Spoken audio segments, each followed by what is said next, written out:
ನಾವು ಮಾತಾಡ್ತಿದ್ವಿ ಇವತ್ತಿನ IPL ಆಟ ಏನು ಆಡ್ತಾ ಇದೆ, ಏನು ಆಡ್ತಿದ್ದಾರೆ KKR ವರ್ಸಸ್ RCB ಬಗ್ಗೆ. ಆ್ಯಂಡ್ ಆಲ್ಸೋ ಇದು ಹೇಳಲೇಬೇಕು, ನಮ್ಮ ಭಾರತ 4ನೇ ಲಾರ್ಜೆಸ್ಟ್ ಡಿಫೆನ್ಸ್ ಸಿಸ್ಟಮ್ ಇರುವಂಥ ಒಂದು ದೇಶ. ಸೊ ಇವತ್ತು ಭದ್ರತೆ ಬಗ್ಗೆ ಮಾತಾಡ್ತಿದ್ವಿ, ಈಗ ತಾನೇ ಹೆಡ್ಲೈನ್ಸ್ ನೋಡ್ತಾ ಇದ್ವಿ, ಮುಂಬೈನಲ್ಲಿ ಬಾಂಬ್ ಥ್ರೆಟ್ ಆಗಿದೆ ಅಂತ. ಸೊ ಈ ಥರದ್ದು ಒಂದು ಅವಘಡ ಆಗುತ್ತೆ, ಅದಕ್ಕೋಸ್ಕರ ಒಂದು ಸ್ವಲ್ಪ ಪುಷ್ ಮಾಡಿ ಸ್ವಲ್ಪ ಇನ್ನೂ ಸೆಟ್ಲ್ ಆಗಿಬಿಡ್ಲಿ ಅನ್ನೋದು ನಿಮ್ಮ ಪಾಯಿಂಟ್ ಆಗಿತ್ತು ಆಗಲೇ ಮಾತಾಡಿದ್ದು.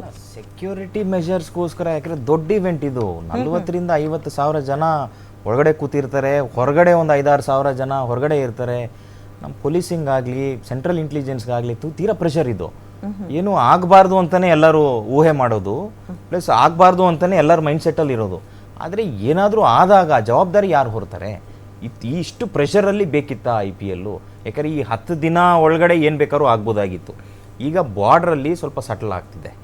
ದೇಶದ ಒಳಗಡೆ ಹೆಂಗಿತ್ತು ಈ ಹಿಂದೆ ಆ ಚಟುವಟಿಕೆ ಎಲ್ಲ ಶುರುವಾಗಿದೆ. ಬಟ್ IPL ಅಂತ ಒಂದು ದೊಡ್ಡ ಒಂದು ಗೇಮನ್ನು ಇಷ್ಟು ಬೇಗ ಪುಷ್ ಮಾಡಿದ್ದು ಎಲ್ಲೋ ತಪ್ಪು ಅಂತ ಎಲ್ಲರೂ ಭಾವನೆ. ನನಗೂ ಅದೇ ಕಾಡ್ತಿದೆ.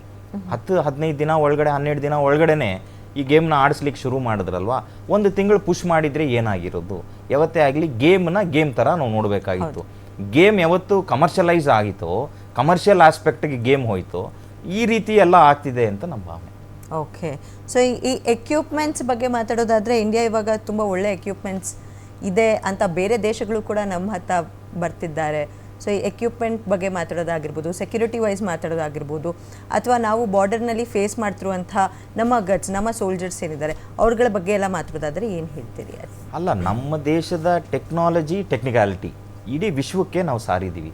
ಈಗ ಕಳೆದ ಒಂದು ವಾರದಲ್ಲಿ ಪ್ರತಿಯೊಂದು ದೇಶನೂ ಭಾರತ ದೇಶದ ಹತ್ರ ಬರ್ತಿದೆ. ನಿಮ್ಮಲ್ಲಿರೋ ಮಿಸೈಲ್ ಸಿಸ್ಟಮ್ ಆಗಲಿ, ಏರ್ ಡಿಫೆನ್ಸ್ ಸಿಸ್ಟಮ್ ಆಗಲಿ, ನಿಮ್ಮಲ್ಲಿರೋ ಆ ಮಿಲ್ಟ್ರಿ ಎಕ್ವಿಪ್ಮೆಂಟ್ಸ್ ಏನಿದೆ, ಡಿಫೆನ್ಸ್ ಸಿಸ್ಟಮ್ಸ್ ಅದೆಲ್ಲ ನಮಗೆ ಕೊಡಿ ಅಂತ. ಈಗ we will be the major exporter. ನಮ್ಮ ದೇಶದ ಆರ್ಮ್ಸ್ ಆ್ಯಂಡ್ ಅಮ್ಯುನಿಷನ್ ಇಂಡಸ್ಟ್ರಿ ಏನಿದೆ, ಇದನ್ನು ಬೇರೆ ದೇಶಕ್ಕೆ ನಾವು ಎಕ್ಸ್ಪೋರ್ಟ್ ಮಾಡುವ ನಿಟ್ಟಿನಲ್ಲಿ ಸಾಕಷ್ಟು ಮುಂದೆ ಹೋಗಿದ್ದೀವಿ. When it comes to security measures, ಇನ್ನೊಂದು ಮತ್ತೊಂದು, ಭಾರತ ದೇಶ ತುಂಬ ಮುಂದೆ ಇದೆ. ಯಾವಾಗ ನಾವು ತುಂಬ ಮುಂದೆ ಇದ್ದೀವಿ ಅಂದಾಗ ನಾವು ಚಾಲೆಂಜಿಂಗ್ ನೇಚರ್ ಇರಬಾರ್ದು. ಯಾಕಂದರೆ ಎಲ್ಲರಿಗೂ ಒಂದು ಟಾಸ್ಕ್ ಕೊಟ್ಟಂಗೆ ಆಗ್ಬಿಡುತ್ತೆ. ಇದು ತೀರಾ ಮುಂದೆ ಇದ್ದೀವಿ, ಹೈ ಸೆಕ್ಯೂರ್ಡ್ ಆಗಿದ್ದೀವಿ, ತೀರಾ ನಮ್ಮಲ್ಲಿ ಟೆಕ್ನಾಲಜಿ, ಟೆಕ್ನಿಕಾಲಿಟಿ ಇದೆ ಅಂದ ಮಾತ್ರಕ್ಕೆ 50,000-60,000 ಸಾವಿರ ಜನ ಸೇರೋ ಅಂಥದ್ದು ಹೌ ಸೇಫ್ ಇಟ್ ಇಸ್, ಎಷ್ಟು ಸೇಫ್ ಆಗಿರುತ್ತೆ ಅನ್ನೋದು ಕೂಡ ಒಂದು ಪ್ರಶ್ನೆ. ನೋಡಿ, ಈಗಾಗಲೇ ನಾವು ನೋಡ್ತಾ ಇದ್ವಿ ಬಾಂಬ್ ಥ್ರೆಟ್ಟು, ಇನ್ನೊಂದು ಮತ್ತೊಂದು ಈಗಾಗಲೇ ಬರ್ತಿದೆ ಅಂತ. ಸೊ ಹೀಗಿರಬೇಕಾದ್ರೆ ನಾರ್ಮಲ್ ಸಿಚುಯೇಷನಲ್ಲಿ ಏನು ಬೇಕಾದ್ರೂ ನಾವು ಫೇಸ್ ಮಾಡೋಣ. ನಮ್ಮ ಪೊಲೀಸಿಂಗ್ ಆಗಲಿ, ನಮ್ಮ ಸೆಂಟ್ರಲ್ IB ಆಗಲಿ, ನಮ್ಮ ಮಿಲಿಟ್ರಿ ಇಂಟೆಲಿಜೆನ್ಸ್ ಆಗಲಿ, ದೇಶದ ಭದ್ರತೆ ಆಗಲಿ, ದೇಶದ ಸರ್ಕಾರ ಏನು ನಡೆಸ್ತಿದ್ದಾರೆ, ದೇಶದ ನಾಯಕ ಆಗಲಿ, ಎವ್ರಿಥಿಂಗ್ ಇಸ್ ಫೈನ್. ಕ್ವಶನ್ ಮಾಡೋ ನಿಟ್ಟಿನಲ್ಲಿ ಯಾವುದೂ ಇಲ್ಲ. ಆದರೆ ಈಗ ನಾವೇನು ಬಂದಿದ್ದೀವಿ, ಈ ವಾರ್ ಸಿಚುಯೇಷನಿಂದ ಸ್ವಲ್ಪ ಈಗ ಹೊರಗಡೆ ಬರ್ತಿದ್ದೀವಿ. ಆತಂಕ ಅಂತೂ ಇದ್ದೇ ಇದೆ. ಶತ್ರು ದೇಶದ ಮೇಲೆ ಯುದ್ಧ ಮಾಡಿದ್ದೀವಿ, ಪಾಠ ಕಲಿಸಿದ್ದೀವಿ. ನೆರೆ ಹೊರೆ ದೇಶಗಳು ನಮ್ಮ ಬಗ್ಗೆ ನೋಡ್ತಿದೆ, ನಮ್ಮ ಟೆಕ್ನಾಲಜಿ, ಟೆಕ್ನಿಕಾಲಿಟಿ ಬಗ್ಗೆ ಮಾತಾಡ್ತಿದ್ದಾರೆ. ಈ ಸಂದರ್ಭದಲ್ಲಿ 40,000-50 ಸಾವಿರ ಜನ ಸೇರುವಂಥ ಒಂದು ಮೇಜರ್ ಇವೆಂಟು. IPL ಬರೀ ಭಾರತ ದೇಶಕ್ಕೆ ಸೀಮಿತ ಅಲ್ಲ, 70ರಿಂದ 80 ದೇಶದಲ್ಲಿ IPL ಪ್ರಸಾರ ಆಗುತ್ತೆ. ಆ್ಯಂಡ್ ಮೋರ್ ಓವರ್ ಅದರ ಆಡಿಯನ್ಸ್ ಏನಿದ್ದಾರೆ ವೆರಿ ವಾಸ್ಟ್. ತುಂಬ ಕಂಟ್ರೀಸಲ್ಲಿ ಮೇಜರ್ ಆಡಿಯನ್ಸ್ ಇದ್ದಾರೆ, ಕ್ರಿಕೆಟ್ಗೆ ಮೇಜರ್ ಆಡಿಯನ್ಸ್ ಇದ್ದಾರೆ. ಯಾವುದು ಆಗಬಾರ್ದು, ಯಾಕಂದರೆ ಇಂಟರ್ನ್ಯಾಷನಲ್ ಪ್ಲೇಯರ್ಸ್ ಇದ್ದಾರೆ, ಅವ್ರ ಸೇಫ್ಟಿ ಕೂಡ ನಾವು ನೋಡಬೇಕು. ತೀರಾ ಪ್ರೆಷರಲ್ಲಿ ಆಡಿಸಿದಂಥ ಆಟ ನಿಮಗೆ ಫೈನಲ್ ಔಟ್ಪುಟ್ಟು ಕೊಡಲ್ಲ. ಸೊ ಅವರಿಗೆ ಪೀಸ್ಫುಲ್ಲಾಗಿ ಆಡಿಸಿದ್ರೆ ಇನ್ನೂ ಎಂಟರ್ಟೈನ್ಮೆಂಟ್ ಇದು, ಬಿಕಾಸ್ ಎಂಟರ್ಟೈನ್ಮೆಂಟ್ ಗೇಮ್ ಇದು. ಇದು ದೇಶ ಮತ್ತು ಇನ್ನೊಂದು ದೇಶ ಮಧ್ಯೆ ನಡೀತಾ ಇರ್ತಕ್ಕಂಥ ಕ್ರಿಕೆಟ್ ಅಲ್ಲ. IPL ಒಂದು ಎಂಟರ್ಟೈನ್ಮೆಂಟ್ ಗೇಮ್ ಆಗಿದೆ. ಸೊ ಹಂಗಾಗಿ ಅದು ಮೇಜರ್ ಎಂಟರ್ಟೈನ್ಮೆಂಟು ಕೊಟ್ಟಿರೋರೇನೋ ಅಂತ ನನ್ನ ಭಾವನೆ. ಓಕೆ, ಮೇಜರ್ ಎಂಟರ್ಟೈನ್ಮೆಂಟ್ ಸಿಗ್ತಿರೋದೇನೋ ಅನ್ನೋಂಥ ಭಾವನೆಯಲ್ಲಿ ವ್ಯಕ್ತಪಡಿಸ್ತಿದ್ದೀರಿ. ಸೊ ಗುರುಗಳೇ, ಓವರ್ ಟು ಯು. ನಿಮ್ಮ ಹತ್ರ ಬರೋದಾದರೆ, ಇವತ್ತು ನಮ್ಮ RCB ತಂಡದಲ್ಲಿ ಸೊ ಯಾರು ಮ್ಯಾನ್ ಆಫ್ ದ ಮ್ಯಾಚ್ ತಗೋಬೋದು ಅನ್ಸುತ್ತೆ ನಿಮ್ಗೆ? ನನಗೆ ಗೊತ್ತಿರೋ ಪ್ರಕಾರ ರಜತ್ ಪಡಿತರ ಆಡ್ತಾರಂತ ಅನಿಸುತ್ತೆ. ಆಡ್ತಾರೆ ಅಂತ ಅನ್ಸುತ್ತೆ ಪ್ರೆಡಿಕ್ಷನ್. ಹಾಗಾಗಿ ಆಡ್ತಾರಂತ. ಹಾಗಾಗಿ ಇವತ್ತು ತುಂಬ ಚೆನ್ನಾಗಿರೋರೆಲ್ಲ ಇದ್ದಾರೆ ನನ್ನ ಪ್ರಕಾರ. ಬಟ್ ಆಡಿದ್ರು ಕೂಡ ರಜತ್ ಪಾಟಿದಾರ್ ಅವರು ಈ ಹಿಂದೆ ಆಟ ಆಡಿದ್ರಲ್ಲಿ ಏನು ಅಷ್ಟು ಚೆನ್ನಾಗಿ ಒಂದು ಪರ್ಫಾರ್ಮೆನ್ಸ್ನ ನೀಡಿಲ್ಲ. ಆ್ಯಂಡ್ ಇವತ್ತು ಅಕಸ್ಮಾತ್ ಏನಾದರೂ ಆಡಿ ಒಳ್ಳೆ ಪರ್ಫಾರ್ಮೆನ್ಸ್ ಕೊಟ್ಟಿಲ್ಲ ಅಂದರೆ ಇಂಜುರಿ ರೀಸನ್ ಬಂದೇ ಬರುತ್ತೆ. ಯಾಕೆಂದರೆ ಅವರೊಂದು ಬರೀ ಬ್ಯಾಟ್ಸ್ಮನ್ ಅಲ್ವಾ, ಹಾಗೆ ಆಲ್ರೌಂಡರ್ ಏನಲ್ಲ. ಹಾಗಾಗಿ ಒಂದು ನಾರ್ಮಲಾಗಿ ಒಂದು 50 ಹೊಡೆದಿದ್ದಾರೆ 100%. ಇವತ್ತು RCB ಅಂತ ಮಳೆ ಬರ್ತಾ ಇರೋದು, ಇನ್ನೂ ರೈನ್ ಬರ್ತಾ ಇರೋದ್ರಿಂದ ಅಂತ ಬಿಗ್ ಸ್ಕೋರ್ ನಡೆಸೋಕ್ಕಾಗಲ್ಲ. ಎಲ್ಲ ತುಂಬ ಓವರ್ ನಡೀತಿತ್ತು ಅಂತ ಹೇಳೋಕ್ಕಾಗಲ್ಲ. ಓವರ್ ಕಟ್ಟಿಂಗ್ ಆಗ್ಬೋದು. ಹಾಗಾಗಿ ನನ್ನ ಪ್ರಕಾರ ಇವತ್ತು ತುಂಬ ಚೆನ್ನಾಗಿದೆ. ವಿರಾಟ್ ಕೊಹ್ಲಿ ಚೆನ್ನಾಗಿದೆ, ಕುನಾಲ್ ಪಾಂಡ್ಯದು ಚೆನ್ನಾಗಿದೆ. ಹಾಗಾಗಿ ತುಂಬ ಚೆನ್ನಾಗಿ ವಿರಾಟ್ ಕೊಹ್ಲಿ ನಾನು ತುಂಬ ಇಷ್ಟಪಡ್ತಾ ಇದ್ದೀನಿ ಇವತ್ತು. ಅದು ಏನಂತ ಗೊತ್ತಿಲ್ಲ, ವಿರಾಟ್ ಕೊಹ್ಲಿ ಮೇಲೆ ಇದೆ ನಿಮ್ಮ ಮನಸ್ಸು? ನನ್ನ ಮನಸ್ಸು ಅವ್ರ ಮೇಲೆ ತುಂಬ ಜಾಸ್ತಿ ಇದೆ, ವಿರಾಟ್ ಕೊಹ್ಲಿ ಮೇಲೆ ಇದೆ. ಸೆಂಚುರಿ ಕನ್ಫರ್ಮಾ? ಸೆಂಚುರಿ ಮಳೆ ಬರ್ತೈತಲ್ಲ ಇನ್ನು ಇವಾಗಲೂ ಮಳೆ ಬರ್ತೈತೆ ಗ್ರೌಂಡಲ್ಲಿ. ಹಾಗಾಗಿ ಇನ್ನೂ ನೋಡಬೇಕು, ಟಾಸ್ ಆದಮೇಲೆ ತಾನೆ ಅದು ಡಿಸೈಡ್ ಆಗೋದು. ಅಷ್ಟು ಓವರ್ ಕಟ್ ಮಾಡಿದ್ರೆ ಎಲ್ಲ ಆಡೋಕ್ಕಾಗುತ್ತೆ. ಹಾಗಾಗಿ ಬಿಗ್ ಹಿಟ್ರ್ ಮಳೆ ಬಂದಾಗೆಲ್ಲ ಬಿಗ್ ಹಿಟ್ರ್ ಮಾಡೋಕ್ಕಾಗಲ್ಲ. ಹಾಗಾಗಿ ಇನ್ನೊಂದು KKR ಅಂಥ ಒಳ್ಳೆ ಬೌಲರ್ಸ್ ಏನಿಲ್ಲ ಅಲ್ಲಿ. ಹಾಗಾಗಿ ಇಬ್ಬರು ಕಡೆನೂ ಚೆನ್ನಾಗಿದೆ, ಮ್ಯಾಚ್ ನೋಡೋಕೆ ಚೆನ್ನಾಗಿರ್ತೈತೆ. 5 ಓವರ್ ಆಗಲಿ ಚೆನ್ನಾಗಿರುತ್ತೆ. ಅದರಿಂದ ಭಯನೂ ಇದೆ ಒಂದು ಕಡೆ, ಯಾಕಂದರೆ ಅಲ್ಲ ಗುರುಗಳೇ, ನಾವು KKRನ ನೀವು ಆಗ್ಲಿಂದ ಅಷ್ಟು ಬಲಿಷ್ಠ ತಂಡ ಅಲ್ಲ ಅಂತ ಗುರುತಿಸ್ತಿದ್ದೀರಿ. ಮೊದಲು ನಾವು ಹಾಗೆ ಅಂದ್ಕೊಂಡಿದ್ವಿ, CSKನೂ ಅಷ್ಟೇ ಅಷ್ಟೊಂದು ಬಲಿಷ್ಠವಾದ ತಂಡ ಅಲ್ಲ ಅಂತ.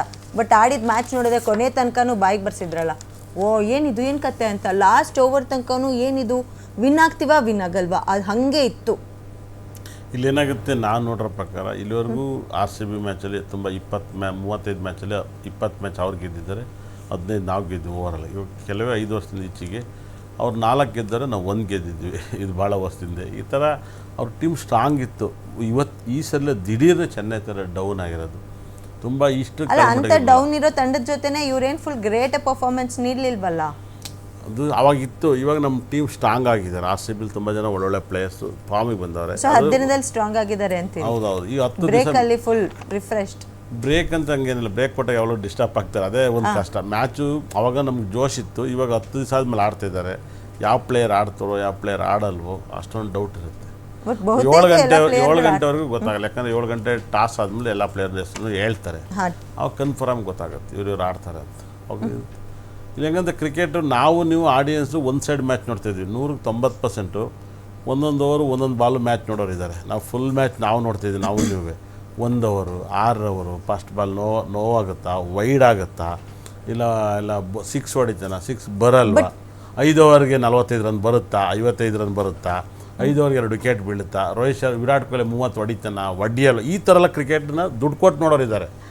ನೀವು ಸ್ಟೇಡಿಯಂ ಮಾತ್ರ ಬರೀ ನಾವು ಮಾತ್ರ ನಮ್ಮ 2 ತಂಡಗಳು ಮಾತ್ರ ಫೋಕಸ್ಡ್ ಗೇಮ್ ಆಗಿಲ್ಲ. ಇವತ್ತಿನ ಗೇಮು ಡೆಲ್ಲಿಗೂ ಕಣ್ಣಿದೆ, ಇವತ್ತಿನ ಗೇಮ್ ಮೇಲೆ ಮುಂಬೈಯವರು ಕಣ್ಣಿದೆ, ಲಕ್ನೋ ಅವ್ರದ್ದು ಕಣ್ಣಿದೆ.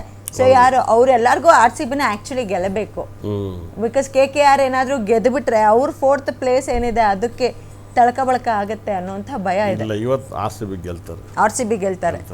ಸೊ ಆಯ್ತು ಗುರುಗಳೇ, ನಂಬರ್ ಪ್ರಕಾರನೇ ಹೇಳ್ಬಿಡಿ, ಎಷ್ಟು ಸ್ಕೋರ್ ಕೊಡ್ತಾರೆ? ನನ್ನ ಪ್ರಕಾರ 185 ಬಂದರೆ ಹೆಚ್ಚು. ಮಳೆ 185 ಬಂದರೆ ಹೆಚ್ಚು. ಓಕೆ, ಅದಕ್ಕೆ ಮೇಲೆ ಬರೋಕ್ಕೆ ಸಾಧ್ಯ ಇರಲ್ಲ, ಬಂದರೆ ಒಳ್ಳೇದು ಅಂತ. ಸೊ ಇವತ್ತು ಮ್ಯಾಚ್ ರೆಸ್ಯೂಮ್ ಆಗಿದೆ, ಮೊದಲನೇ ಮ್ಯಾಚು. ಸೊ ಇವತ್ತಿನ ಮ್ಯಾಚ್ ಬಗ್ಗೆ ಲಾಸ್ಟ್ ಸ್ಟೇಟ್ಮೆಂಟ್ ತಮ್ಮದು? ಲಾಸ್ಟ್ ಸ್ಟೇಟ್ಮೆಂಟ್ ಅಂತ ಇಲ್ಲ, ವಿರಾಟ್ ಸರ್ ಆಡ್ತಿದ್ದಾರೆ ಈ ಮ್ಯಾಚಲ್ಲಿ, ಅದೊಂದು ತುಂಬ ಖುಷಿ ಇದೆ. ಆ್ಯಂಡ್ ಇನ್ನೊಂದು ಬೇಜಾರು ಏನಿದೆ ಅಂತಂದರೆ ನನಗೆ ದೇವದತ್ ಪಡಿಕ್ಕರ್ ಆಡ್ತಿಲ್ಲ ಅನ್ನೋದು. ಎಸ್, ಹೌದು, ಖಂಡಿತವಾಗ್ಲೂ ಅವ್ರು ಆಡ್ತಿಲ್ಲ ಅನ್ನೋದು ತುಂಬ ಬೇಜಾರಿದೆ. ಆ್ಯಂಡ್ ಅವ್ರು ಆಡಬೇಕಿತ್ತು. ಸೊ ಅದು ಅಲ್ಲದೆ ಅವರು ನಮ್ಮ ಬ್ಯಾಂಗ್ಳೂರವರು, ನಮ್ಮ ಕರ್ನಾಟಕದವರು, ಒಳ್ಳೆ ಪ್ಲೇಯರ್ ಕೂಡ. ಮಯಾಂಕ್ ಅಗರ್ವಾಲ್ ಆಡ್ತಿದ್ದಾರೆ ಅವ್ರ ಬದಲು. ಅದು ಇನ್ನೊಂದು ಕಡೆಯಿಂದ ಖುಷಿ ಇದೆ, ಅವರು ಕೂಡ ಕರ್ನಾಟಕದ. ಅವ್ರು ಯಾವ ರೀತಿ ಪರ್ಫಾರ್ಮ್ ಮಾಡಿದ್ದಾರೆ, ಬಟ್ ಅವರು 3ನೇ ಕ್ರಮಾಂಕದಲ್ಲಿ ಬರ್ಬೋದೇನೋ ಅನ್ನೋದು ಕೂಡ ಇದೆ. ಬಟ್ ಗೊತ್ತಿಲ್ಲ ಹೇಗಾಗುತ್ತೆ ಏನು. ನಂಗೆ ಪರ್ಸ್ನಲಿ ಹೆಂಗೆ ಅಂದರೆ, ಇವಾಗ ನಮ್ಮ ಮನೇಲಿ ನನ್ನ ಬ್ರದರ್ಸ್ ಎಲ್ಲ ಮಾತಾಡ್ಕೊಂಡಿರೋ ಪ್ರಕಾರ, ನಮ್ಮ ಮನೇಲಿ ಡಿಸ್ಕಷನ್ ಆಗಿರೋ ಪ್ರಕಾರ, ಅವ್ರಿಗೆ ಓಪನಿಂಗ್ ಸಿಕ್ಕಿದ್ರೆ ಚೆನ್ನಾಗಿ ಆಡ್ತಾರೆ ಅಂತ ನನಗೆ. ಚೆನ್ನಾಗಿ ಆಡ್ತಾರೆ, ಕ್ರಾಸ್ ದ ಫಿಂಗರ್. ಫಸ್ಟ್ ಮಳೆ ಬರ್ದಿರ್ಲಿ ಅಂತ ಬಿಡ್ಕೊಳ್ಳೋಣ, ಬಂದ್ರು ಕೂಡ ಸ್ವಲ್ಪ ಪಾಸ್ ಕೊಡ್ಲಿ, ಆಟ ಮುಗ್ದಾದ್ಮೇಲೆ ಮತ್ತೆ ಬರ್ಲಿ. ಸೊ ಕೊನೆಯದಾಗಿ ಶಶಾಂಕ್ ಸರ್ ಏನು ಹೇಳಕ್ಕೆ ಇಷ್ಟಪಡ್ತೀರಿ? ಏನು ಆಗ್ತದೆ, ಇದು ಎಂಟರ್ಟೈನ್ಮೆಂಟ್ ಗೇಮು. ಆ ಎಂಟರ್ಟೈನ್ಮೆಂಟ್ ಥರನೇ ಇದು ತೊಗೊಂಡ್ರೆ ಒಳ್ಳೆಯದು. ಕಮರ್ಷಿಯಲ್ ಆಸ್ಪೆಕ್ಟ್ಗೆ ಹೋಗಬಾರ್ದು ಅಂತ ನನ್ನ ಭಾವನೆ. ಯಾಕೆಂದರೆ ತೀರಾ IPL ಏನಿದೆ, ಈಗ ಬೆಟ್ಟಿಂಗ್ ಆ್ಯಪ್ ಆಗಲಿ, ಸಾಕಷ್ಟು ಬೆಟ್ಟಿಂಗ್ ಆ್ಯಪ್ ನೋಡಿ, ಈ ಮೂಮೆಂಟಲ್ಲಿ ಮಾತ್ರ ಬೆಟ್ಟಿಂಗ್ ಆ್ಯಪ್ಸು ಹೊರಗಡೆ ಬರುತ್ತೆ, ಬೇರೆ ಟೈಮಲ್ಲಿ ಬೆಟ್ಟಿಂಗ್ ಆ್ಯಪ್ ಇರೋಲ್ಲ. ಮತ್ತು ಬುಕ್ಕಿಗಳು ಇನ್ನೊಂದು ಮತ್ತೊಂದು ಸಾಕಷ್ಟು ಹಣ ಜನ ಕ್ರಿಕೆಟ್ ಗೇಮ್ ಥರ ನೋಡ್ತಿಲ್ಲ. ಕಮರ್ಷಿಯಲ್ ಆಸ್ಪೆಕ್ಟಲ್ಲಿ ಇದಕ್ಕೆ ಹಣ ಹೂಡಿದ್ರೆ ಹಣ ಬರುತ್ತೇನೋ ಅನ್ನೋ ನಿಟ್ಟಿನಲ್ಲಿ ಈ IPLನ ತೊಗೊಂಡು ಹೋಗ್ತಿದ್ದಾರೆ. ಇದನ್ನೆಲ್ಲ ನಿಲ್ಲಿಸಬೇಕು. ಗೇಮ್ನ ಗೇಮ್ ಥರ ವಾಚ್ ಮಾಡಿಕೊಂಡು ನಮ್ಮ ದೇಶದ ಒಳಗಡೆ ನಡೀತಾ ಇರೋ ಗೇಮು, ಮೋರ್ ಓವರ್ ನಮ್ಮ ಕ್ರಿಕೆಟರ್ಸು, ನಮ್ಮ ಇಂಡಿಯನ್ ಕ್ರಿಕೆಟರ್ಸ್ ಇರುವಂಥ ಒಂದು ಮೇಜರ್ ಈವೆಂಟ್ ಇದು. ಸೊ ಹಾಗಾಗಿ I wish them all the best. Yes, ಒಟ್ಟಿನಲ್ಲಿ ನಾವು ಕೂಡ ಆಲ್ ದ ಬೆಸ್ಟ್ RCB ಅಂತ ಹೇಳ್ತಾ, ಗುರುಗಳ ಹೇಳ್ದಂಗೆ RCB ವಿನ್ ಆಗಲಿ ಅನ್ನೋದೇ ನಮ್ಮೆಲ್ಲರ ಆಶಯ. ಸೊ ಇದಾಗಿತ್ತು ಇವತ್ತಿನ ವಿಶೇಷ ಕಾರ್ಯಕ್ರಮ. ನೀವು ನೋಡ್ತಾ ಇರಿ ಗ್ಯಾರಂಟಿ ನ್ಯೂಸ್, ಖಚಿತ ನ್ಯಾಯ ನಿಶ್ಚಿತ.